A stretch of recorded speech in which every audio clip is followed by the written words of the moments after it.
Hello everyone, সবাই কেমন আছো? আমার পড়া ছিল, পড়া করে চলে গেছিলাম মামার বাড়ি। আর এদিকে বোন এনেছিল পরোটা। বোনের পরোটা থেকে আমি হাফ বসিয়েছিলাম ভাত, কারণ এটাই হচ্ছে আমার কাজ। ছোট ছেলেদের খাবার থেকে আমার ভাগ বসানো, এটাই আমার কাজ। তারপর আমি কেড়ে কুড়ে খেয়ে নিয়েছিলাম যতটা পেরেছিলাম। আর ঘুগনিটা কিন্তু খুবই সুন্দর হয়েছিল খেতে। তারপর আমি স্নান টান করে কেলি করছিলাম আয়নার সামনে গিয়ে। আমার এটাই তো কাজ, আয়না দেখলে আমি লেগে পড়ি, এটাই হচ্ছে আমার কাজ। তারপর আমি ঘুমিয়েছিলাম, ঘুম থেকে উঠে খেয়ে নিয়েছিলাম চিকেন দিয়ে ভাত। আর চিকেন খেতে খেতে আমি দিন দিন চিকেনের মতন হয়ে যাচ্ছি। খাওয়া দাওয়া শেষ করে আজকে ছিল ক্লাস, তাই ক্লাসে যাচ্ছিলাম। এই প্যান্ডেলটা দেখতে পাচ্ছ, এটা আমাদের কার্তিক ঠাকুরের প্যান্ডেল। আমরা খুব ছোট থেকে শুরু করেছিলাম কার্তিক ঠাকুরটা বানানো, আজ অনেকটাই বড় হয়েছে। তারপর চলে গেছিলাম ক্লাস, আর আমার মাথায় যুদ্ধ শুরু হয়ে গেছে।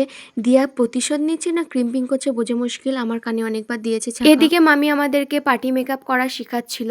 এদিকে দিয়াকে আমি শাড়িটা পরিয়েছিলাম, কেমন হয়েছে জানিও শাড়ি পরানোটা। আগেই বলেছিলাম তিতিম আমি একটা প্রফেশনাল মেকআপ আর্টিস্ট, তোমরা চাইলে তোমাদের স্পেশাল ডেতে বুকিং করতে পারো, আমি ওপরে ট্যাগ করে দেবো, তোমরা চাইলে কন্ট্যাক্ট করতে পারো। আমাদের ক্লাস শেষ হয়ে গেছে, আমরা চলে যাচ্ছিলাম বাড়ি। এদিকে মন একটা গান করছে, তোমরা সবাই শোনো।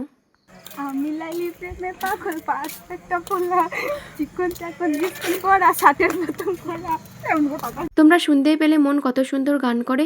আর এদিকে বাড়ি আসার পথে দেখছি প্যান্ডেলের সবকিছু কমপ্লিট হয়ে গেছে। আজকে আমাদের ইংলিশ পড়া ছিল, প্রত্যেকে আমাদের সবার খিদে পেয়ে গেছে। আর আমার ব্যাগে ছিল একটা কেক। এই কেকটা আমার একটা বন্ধুর বার্থডের কেক আমাদেরকে দিয়েছিল, তাই আমার এটা ব্যাগে ভরা ছিল। এই পার্কটাও দিয়েছিল একটা বান্ধবী। সবাই ভাগাভাগি করে খাচ্ছিলাম, আর এই ভাগাভাগি করে খেতে সত্যি খুবই ভালো লাগে, খুবই আনন্দও হয়। তারপর আমি চলে এসেছিলাম মামার বাড়ি, কারণ মা মামার বাড়িতে ছিল।